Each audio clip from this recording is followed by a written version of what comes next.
ವಿರೋಧ CM Siddaramaiah master stroke ಈಗ ಉಂಟಾಗಿರುವಂತದ್ದು ಕುರ್ಚಿಗಾಗಿ ಯುದ್ಧ ಸಾರಿದ್ದಾರೆ. ವಿರೋಧಿಗಳಿಗೆ ಕೊಟ್ರ ಗುನ್ನ ಹಾಗಿದ್ರೆ ಪ್ರಮುಖವಾಗಿ ಪರ ವಿರೋಧದ ಚರ್ಚೆ ಜಾತಿಗಣತಿಯ ವಿಚಾರವಾಗಿ ನಡೀತಾ ಇದೆ. ಸಿಎಂ ಸಿದ್ದರಾಮಯ್ಯನವರು ಮಾಸ್ಟರ್ ಸ್ಟ್ರೋಕ್ ಕೊಡೋದಕ್ಕೆ ಮುಂದಾಗಿದ್ದಾರೆ.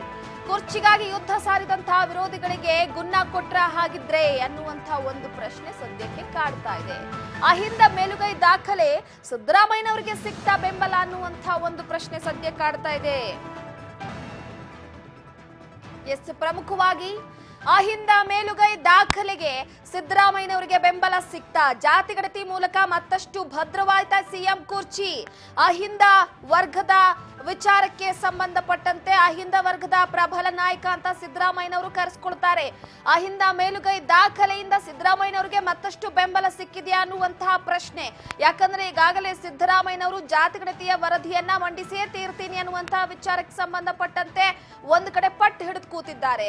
ಲೋಕಲ್ ಲಡಾಯಿಗೆ ತಂತ್ರನ, ವಿರೋಧಿಗಳಿಗೆ ಎಚ್ಚರಿಕೆನ ಅನ್ನುವಂತಹ ಒಂದು ಪ್ರಶ್ನೆ ಸದ್ಯಕ್ಕೆ ಕಾಡ್ತಾ ಇರುವಂತದ್ದು. ಈಗಾಗಲೇ ಸಬಲೀಕರಣಗೊಳಿಸೋದಕ್ಕೆ ಸರಿಯಾದಂತಹ ದಿಕ್ಕಲ್ಲಿ ಹೆಜ್ಜೆ ಇಟ್ಟ ಸಿಎಂ ಸಿದ್ದರಾಮಯ್ಯನವರು ಕುರ್ಚಿಯನ್ನ ಬಿಡಬೇಕು, ಸಿಎಂ ಸ್ಥಾನ ಖಾಲಿ ಆಗುತ್ತೆ, ಇಲ್ಲ ಸಿದ್ದರಾಮಯ್ಯನವರು ಸಿಎಂ ಸ್ಥಾನಕ್ಕೆ ರಾಜೀನಾಮೆಯನ್ನ ಕೊಟ್ಟು ಮುಡಾ ಕೇಸ್ ವಿಚಾರಕ್ಕೆ ಸಂಬಂಧಪಟ್ಟಂತೆ ತನಿಖೆಯನ್ನ ಎದುರಿಸಲಿ ಅನ್ನುವಂತಹ ವಿರೋಧ ಪಕ್ಷಗಳ ವಾದಕ್ಕೆ ಸರಿಯಾದಂತ ಡಿಚ್ಚಿ ಕೊಡಬೇಕಾಗಿತ್ತ ಟಗರು ಅನ್ನುವಂತಹ ವಿಚಾರ. ಸೊ ಹಾಗಾಗಿ ಸಬಲೀಕರಣಗೊಳಿಸೋದಕ್ಕೆ ಸರಿಯಾದ ದಿಕ್ಕಲ್ಲಿ ಹೆಜ್ಜೆ ಇಟ್ರ ಸಿಎಂ ಅವರು. ಪರ ಮತ್ತು ವಿರೋಧಕ್ಕೆ ಬ್ರೇಕ್ ಹಾಕ್ತಾರ ಸಿಎಂ ಸಿದ್ದರಾಮಯ್ಯನವರು. ಏಪ್ರಿಲ್ 17ರ ಹೇಳಿಕೆ ಹಿಂದಿದೆ ಸಿಎಂ ಸಿದ್ದರಾಮಯ್ಯನವರ ಒಂದು ಲೆಕ್ಕಾಚಾರ ಅಂತ ಹೇಳ್ಬೋದು. 17ನೇ ತಾರೀಕು ಅಕಸ್ಮಾತ್ ಏನಾದ್ರೂ ಇಲ್ಲ, ಯಾರ ಮಾತನ್ನೂ ಕೂಡ ನಾನು ಕೇಳಲ್ಲ, ನಾನು ಇಟ್ಟಂತದ್ದೇ ಹೆಜ್ಜೆ ಅನ್ನುವ ರೀತಿಯಲ್ಲಿ ಸಿಎಂ ಸಿದ್ದರಾಮಯ್ಯನವರು ಈ ಜಾತಿಗಣತಿ ವಿಚಾರವನ್ನ ಏನಾದ್ರೂ ಅಕಸ್ಮಾತ್ ಅನುಷ್ಠಾನಕ್ಕೆ ತಂದ್ರು ಅಂತಾದ್ರೆ ಎಲ್ಲೋ ಒಂದು ಕಡೆ ಸದ್ಯದ ಮಟ್ಟಿಗೆ ಪರ ವಿರೋಧಕ್ಕೆ ಬ್ರೇಕ್ ಹಾಕೋದಕ್ಕೆ ಅವರು ನಡೆಸಿದಂತಹ ತಂತ್ರದ ವಿಚಾರಕ್ಕೆ ಸಂಬಂಧಪಟ್ಟಂತೆ ಇಲ್ಲಿ ಅಹಿಂದ ಅನ್ನುವಂಥದ್ದು ಸಿದ್ದರಾಮಯ್ಯನವರ ಕೈ ಹಿಡಿಬಹುದಾ ಅನ್ನುವಂಥದ್ದು ಲೆಕ್ಕಾಚಾರ ಏನಿದೆ ಸಿದ್ದರಾಮಯ್ಯನವರ ವಿಚಾರದಲ್ಲಿ ಅನ್ನುವಂಥದ್ದು ಸಾಕಷ್ಟು ಪ್ರಶ್ನೆ, ಕುತೂಹಲ ಉಟ್ಕೊಂಡು ಹೋಗುತ್ತೆ. ಈಗಾಗಲೇ ರಾಜಕೀಯವಾಗಿ ಸಿದ್ದರಾಮಯ್ಯನವರನ್ನ ಒಂದು ಕಡೆ ಸೋಲಿಸಲೇಬೇಕು ಅನ್ನುವಂಥದ್ದು ಒಂದ್ ತಂಡ.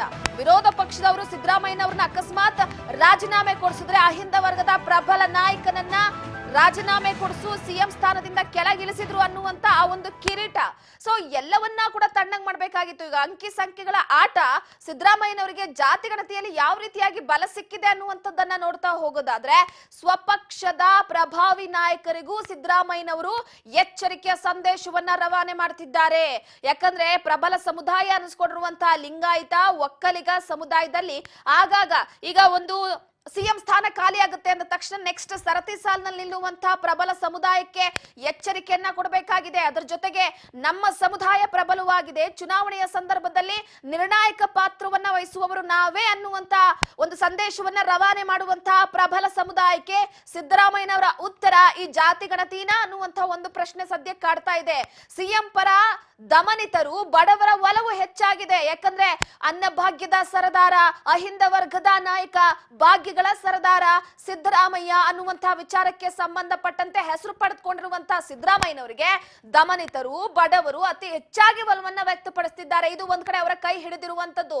ಸಬಲೀಕರಣಗೊಳಿಸುವ ವಿಚಾರಕ್ಕೆ ಸಂಬಂಧಪಟ್ಟಂತೆ ಅವರಿಟ್ಟಂತಹ ಹೆಜ್ಜೆ ಯಾವ ಕಡೆ ದಿಕ್ಕಲ್ಲಿ ಹೆಜ್ಜೆ ಇಡ್ತಿದ್ದಾರೋ ಅದು ಸಬಲೀಕರಣ ಅಂತ ತೋರಿಸಬೇಕಾಗಿದೆ. ಜಾತಿಗಣತಿಯ ವಿಚಾರಕ್ಕೆ ಸಂಬಂಧಪಟ್ಟಂತೆ ಮೀಸಲಾತಿ ವಿಚಾರಕ್ಕೆ ಶಿಫಾರಸ್ ಕೊಡುವ ವಿಚಾರವಾಗಿ ತೋರಿಸಬೇಕಾಗಿದೆ.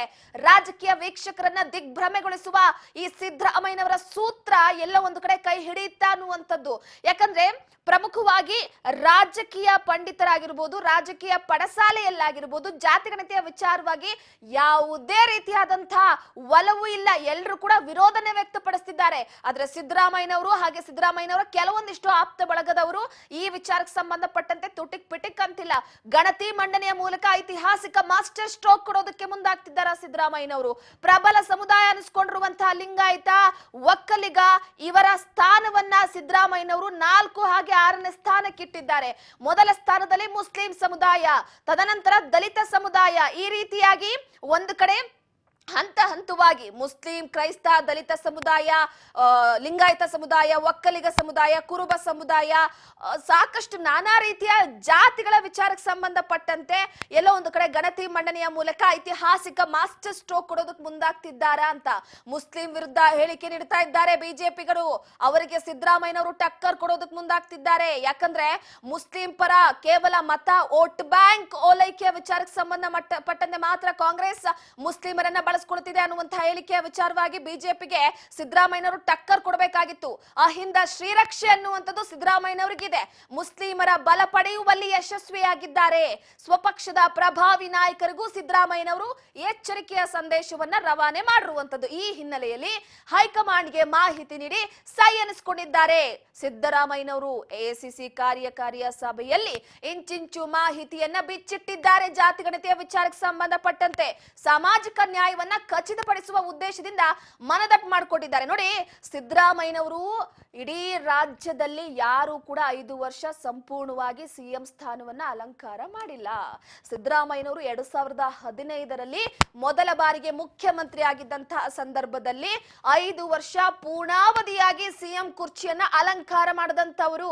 ತದನಂತರ ಬಂದಂತಹ ದೋಸ್ತಿ ಸರ್ಕಾರ, ಒಂದು ಕಡೆ ಕಾಂಗ್ರೆಸ್, ಇನ್ನೊಂದು ಕಡೆ ಜೆಡಿಎಸ್, ಇವೆರಡ ದೋಸ್ತಿಯಿಂದ ರಚನೆಯಾದಂತಹ ಸರ್ಕಾರದಲ್ಲೂ ಕೂಡ ಮೊದಲ ಬಾರಿಗೆ ಸಿಎಂ ಮತ್ತೆ ಆಗ್ಬೇಕಾಗಿತ್ತು. ಆದ್ರೆ ಅಲ್ಲೂ ಒಂದ್ ಕಡೆ ಕುಮಾರಸ್ವಾಮಿ ಅವರಿಗೆ ಈ ಒಪ್ಪಂದದ ವಿಚಾರಕ್ಕೆ ಸಂಬಂಧಪಟ್ಟಂತೆ ಆ ಸಿಎಂ ಸ್ಥಾನ ಕುಮಾರಸ್ವಾಮಿ ಅವ್ರಿಗೆ ಹೋಯ್ತು. ಮತ್ತೆ ಅಲ್ಲಿ ಆಪರೇಷನ್ ಕಮಲ ಬಂತು. ಒಂದು ಕಡೆ ಇಬ್ಬಾಗ ಆಯ್ತು, ಜೆಡಿಎಸ್ ಆಗಿ ಕಾಂಗ್ರೆಸ್. ಅದಾದ ನಂತರವಾಗಿ ಹುಟ್ಕೊಂಡಿದ್ದು ಬಿಜೆಪಿ. ರಾಜ್ಯದಲ್ಲಿ ಬಿಜೆಪಿ ನಡೆದುಕೊಂಡಂತ ವಿರೋಧಿಸಿ ಅದನ್ನ ಧಿಕ್ಕರಿಸಿ ಜನರಿಗೆ ಮತ್ತೆ ಕಾಂಗ್ರೆಸ್ಗೊಂದು ಅವಕಾಶ ಕೊಟ್ಟಿದ್ದಾರೆ. ಇದನ್ನ ಸಿದ್ದರಾಮಯ್ಯನವರು ಕಳ್ಕೊಳಕ್ ಇಷ್ಟ ಇಲ್ಲ. ಹೊರ ಬರ್ತಾ ಇರುವಂತ ಹೇಳಿಕೆ 2.5 ವರ್ಷ ಸಿದ್ದರಾಮಯ್ಯನವರು, 2.5 ವರ್ಷ ಡಿ.ಕೆ. ಶಿವಕುಮಾರ್ ಅವರು ಅಂತ. ಈ ಎಲ್ಲಾ ಊಹಾಪೋಹಗಳಿಗೆ ತೆರೆ ಎಳಿಬೇಕಾಗಿದೆ. ಮತ್ತೆ 5 ವರ್ಷ ಏನಾದ್ರೂ ಅಕಸ್ಮಾತ್ ಸಿದ್ದರಾಮಯ್ಯನವರು ಮುಖ್ಯಮಂತ್ರಿ ಸ್ಥಾನವನ್ನ ಪೂರ್ಣಾವಧಿವರೆಗೂ ಕೂಡ ಅಲಂಕಾರ ಮಾಡಿದ್ರು ದಾಖಲೆ ಬರೀತಾರೆ ಸಿದ್ದರಾಮಯ್ಯನವರು. ಈಗಾಗಲೇ ಬಜೆಟ್ ಮಂಡನೆಯಲ್ಲಿ 16ನೇ ಬಜೆಟ್ ಮಂಡಿಸಿರುವಂತ ಏಕೈಕ ನಾಯಕ ಅನ್ನುವಂತಹ ವಿಚಾರಕ್ಕೆ ಸಂಬಂಧಪಟ್ಟಂತೆ ಸಿದ್ದರಾಮಯ್ಯನವರು ದಾಖಲೆ ಬರೆದಿದ್ದಾಗಿದೆ. ಅದಾದ ನಂತರವಾಗಿ ಈಗ ಸಿಎಂ ಸ್ಥಾನವನ್ನೇನಾದ್ರು ಮತ್ತೆ 5 ವರ್ಷ ಪೂರ್ಣಾವಧಿವರೆಗೂ ಕೂಡ ಮುಗಿಸಿದ್ರು ಅಂತ ಅಂದ್ರೆ ಏಕೈಕ ಸಿಎಂ 10 ವರ್ಷಗಳ ಕಾಲ ರಾಜ್ಯದಲ್ಲಿ ಇವರ ಹೆಸರು ಇನ್ನ ಅಜರಾಮರವಾಗಿ ಹೋಗ್ಬಿಡುತ್ತೆ. ಸೊ ಹಾಗಾಗಿ ಸಿದ್ದರಾಮಯ್ಯನವರ ಈ ಒಂದು ತಂತ್ರಗಾರಿಕೆ, ಈ ಅಂಕಿ ಸಂಖ್ಯೆಗಳ ಆಟ, ಜನಗಣತಿಯ ಒಂದು ಮಾಸ್ಟರ್ ಸ್ಟ್ರೋಕ್ ಅನ್ನುವಂಥದ್ದು ರಾಜ್ಯ ರಾಜಕಾರಣದಲ್ಲಿ ಮತ್ತೊಂದು ವಿಷಯಕ್ಕೆ ನಾಂದಿ ಆಗಬಹುದು.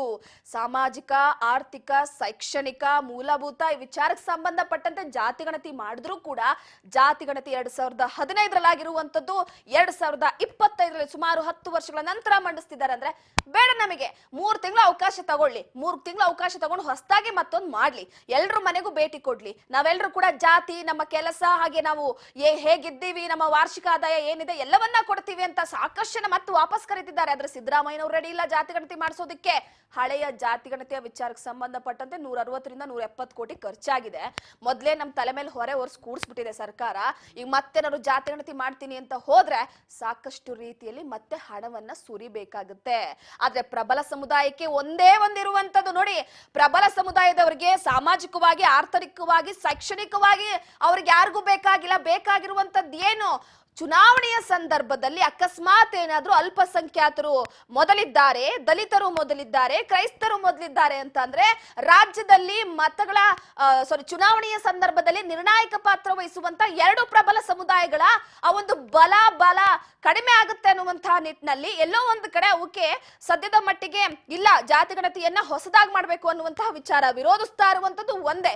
ಶೈಕ್ಷಣಿಕವಾಗಿ ಸಾಕಷ್ಟು ಮುಂದಿದ್ದೀವಿ, ಆರ್ಥಿಕವಾಗಿ ಮುಂದಿದ್ದೀವಿ, ಸಾಮಾಜಿಕವಾಗಿ ಮುಂದಿದ್ದೀವಿ. ಅದ ಜಾತಿಗಣತಿ ವಿಚಾರಕ್ಕೆ ಸಂಬಂಧಪಟ್ಟಂತೆ ಬಡವರಾಗೇ ಇದ್ದಾರ, ಶ್ರೀಮಂತರಾಗೇ ಇದ್ದಾರ, ಈ ವಿಚಾರಕ್ಕೆ ಸಂಬಂಧಪಟ್ಟಂತೆ ಜಾತಿಗಣತಿ ಮಾಡಬೇಕು ಅನ್ನುವಂತಹ ವಿಚಾರವನ್ನ ಮಂಡಿಸ್ಕೊಂಡು ಬರ್ತಿರುವಂತದ್ದು. ಆ ಹಿನ್ನೆಲೆಯಲ್ಲಿ ಕೆಲವೊಂದಿಷ್ಟು ಪ್ರಬಲ ಸಮುದಾಯಗಳು ತಮ್ಮ ಒಂದು ಸಮುದಾಯದ ಪ್ರಬಲ ನಾಯಕರನ್ನ ಒಗ್ಗೂಡಿಸಿಕೊಂಡು ಮಾತುಕತೆಯನ್ನ ನಡೆಸಿ ಇದನ್ನ ವಿರೋಧಿಸುವಂತ ತಂತ್ರಗಾರಿಕೆಯನ್ನ ರೂಪಿಸೋದಕ್ಕೆ ಮುಂದಾಗ್ತಿರುವಂತದ್ದು.